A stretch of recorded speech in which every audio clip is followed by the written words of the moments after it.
Hey, what up mga ka-homies? It's your boy, Zera TV here. Dito ngayon tayo sa Manila, Abad Santos. And for today's vlog guys, magre-repaint tayo ng fairings. Yes, magre-repaint tayo ng fairings para kahit pa paano hindi naman boring tingnan yung rapid natin, ano. And ang papalit kong kulay dito is gray pa din, para kahit pa paano tugma pa rin sa naka-registered na kulay, ano. Matte gray kasi to, pero papalitan natin ng kulay na primer gray ang ating rapid, no.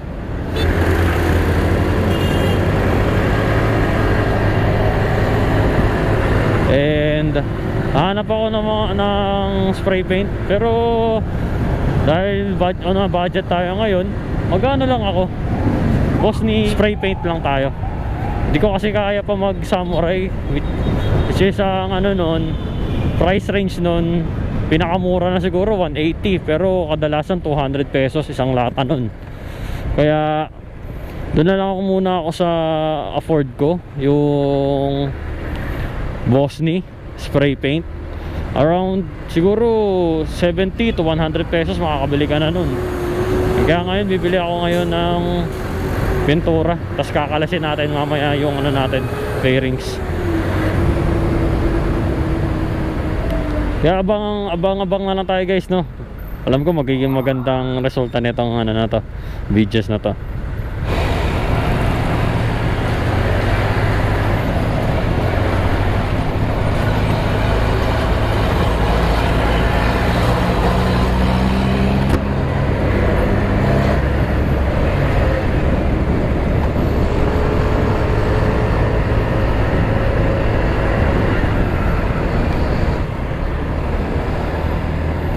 Few minutes later. Salamat po.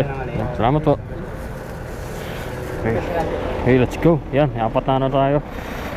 Apat na spray paint to. Bali, dalawang clear gloss na coat, no. Tapos dalawang primer gray. Yan. Okay, arat na. Umaya, simulan natin to. 90 pesos ko nakuha. And 95 dapat, pero natawaran ko ng 90. Okay na rin. Apat naman binili ko eh.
O yan guys, di yan sa inyo yung napaklas ko na sa harap.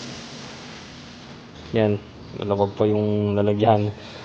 Maraming pwedeng lagyan dito sa harap oh. Loob pa. Then, only thing I have to do is baklasin yung gray fairings na to. Then, thank you guys.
Okay guys, ito.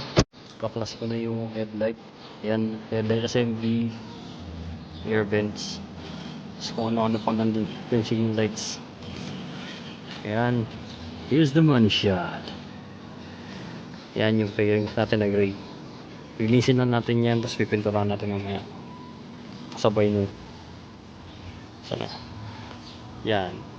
Yung tatlo na yan. Sige, abang-abang tayo guys.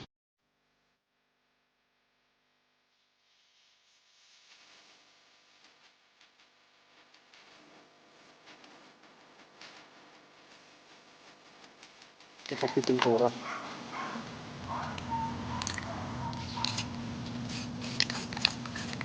Pipipit lang.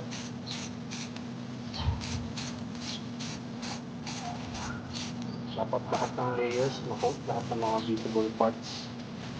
Visible at surfaces ay nakuha ng hindi. Kasi, siyempre, yung natin tayo. Yung bandang loob guys, kahit di nyo na pinturahan kasi hindi naman siya nakikita sa pag nagpubiyahe kayo. Yung outer, yung innards pala, hindi siya makikita. Kaya kahit di nyo na pinturahan, importante yung labas.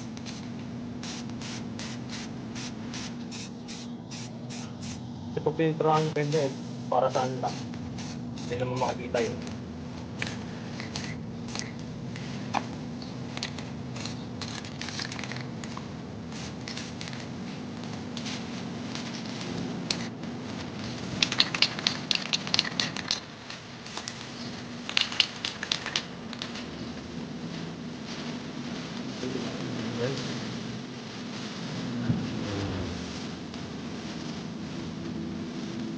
Gustuin lang natin kasi ang primer, mabilis lang ng material kasi matte siya.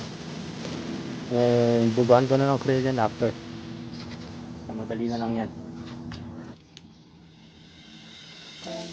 Okay guys, ito yung susunod natin na fairings no. Makikita nyo may mga gas-gas siya. Kasi natumba yung motor ko dati. Yung naging aftermath.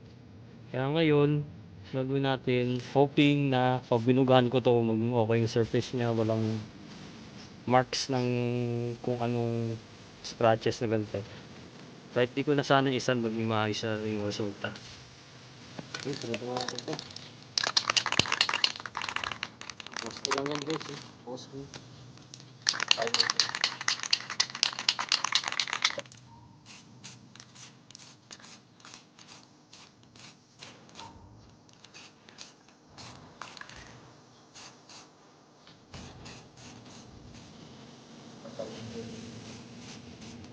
Paano ko na ito?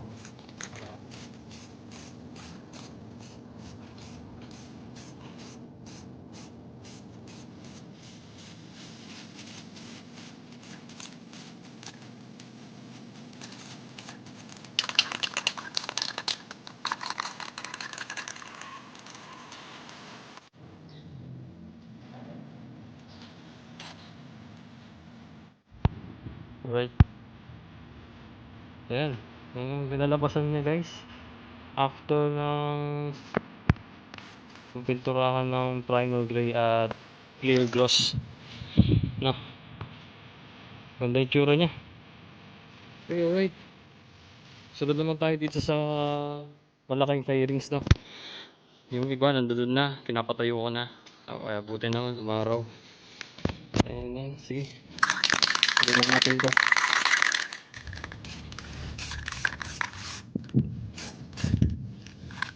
Light coats lang muna sa una guys. Heavy coat nyo pag nalagyan na siya ng mga gray na paint fumes, no?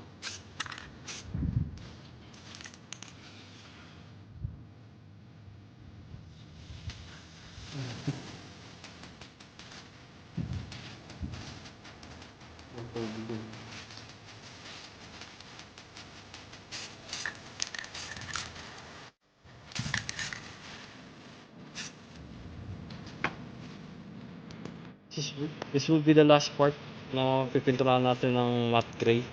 Ay, ng ano, primer gray. Na, i-clear natin. Iba, doon na, pinapatuyo ko na. Just stay tuned sa magiging finish result nito guys.